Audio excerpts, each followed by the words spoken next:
Welcome back to ChessKid. Happy fun YouTube land. I don't know how you got here. If you chose to come, great. If the YouTube algorithm told you to come, well, just submit to our overlords, okay? Luckily, in this case, the algorithm is going to hopefully have you leave a little smarter with a smile on your face. Today, we're going to look at how did a teenager become the rapid champion of the world. That's right, 17-year-old Uzbek grandmaster Nodirbek Abdusattorov is much better at chess than I am at pronouncing his name, but I think I got close. And what he was able to do was nothing short of amazing. He got to a tiebreaker with Grandmaster Ian Nepomniachtchi. Remember that guy who just played for the regular classical world championship? Yeah, he was back at it the same month trying to win a world championship in rapid chess, but the teenager got the best. Now, they played two blitz games to decide the rapid championship. Don't look for the logic in that. Just trust me that it happened, okay? And in the first game, Ian Nepomniachtchi actually had some chances. Now, Ian was white in this position. Pretty complicated endgame, and Ian was justifiably afraid of trying to save his pawn because he was worried, hey, what's going to stop this pawn?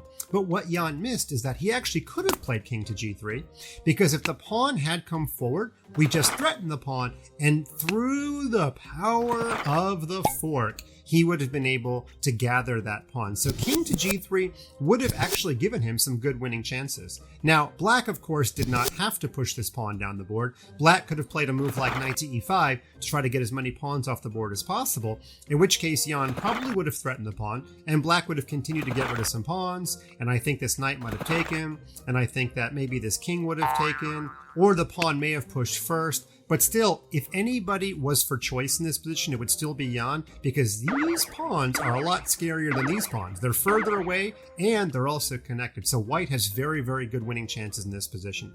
Unfortunately for Ian, as I said, he was a little bit afraid after king g5 of having his king creep away from this pawn. So he ended up playing the move knight c7, and eventually all of the pawns left the board, and it was a draw due to insufficient checkmating material, which means they had to set him up, play again. This time, the teenager got the white pieces. And how did it go? Well, let's take a look at the key moments from that second game. Okay, this is the first one, and Nodirbek has the white pieces and played the move bishop to c5 check. Now, black has weak light squares all over the board, but black should just accept those light squares, and Ian should just move the king back to a square like e8. Ian tried the move pawn to d5. He wanted to cover up those dark squares, which, from a strategic point, makes sense, but there was a tactical problem, which Nodirbek found right away. Notice he's got two e-pawns.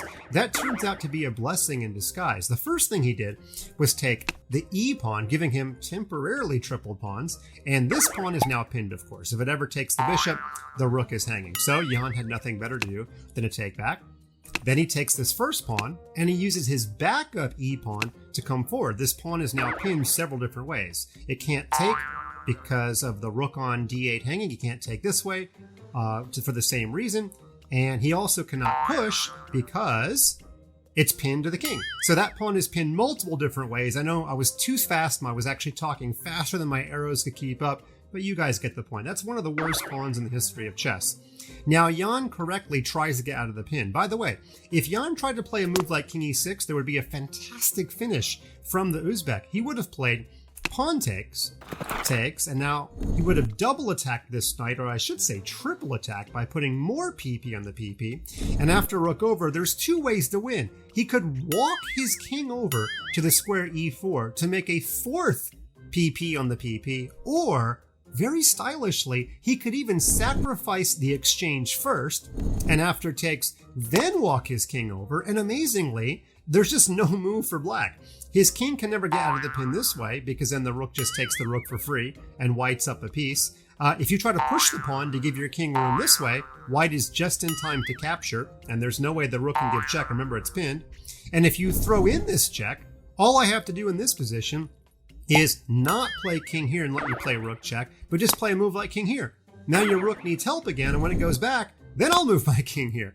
One of those really funny eternal pins that white goes on to win with. So if we go back to this position, Ian correctly gets out of the pin, but then some really exciting stuff happened. One of the more pleasurable 4-rook endgames to study is coming up. We're going to make a couple of moves here really quickly, and this d-pawn is motoring down the board, and then eventually this black king has to try to find some shelter, and it's not going to turn out that well. In fact, something quite funny happens. We get to this position, and because there was so little time on the clock, Nodirbek missed mate in 2, but it wasn't his only missed mate in 2.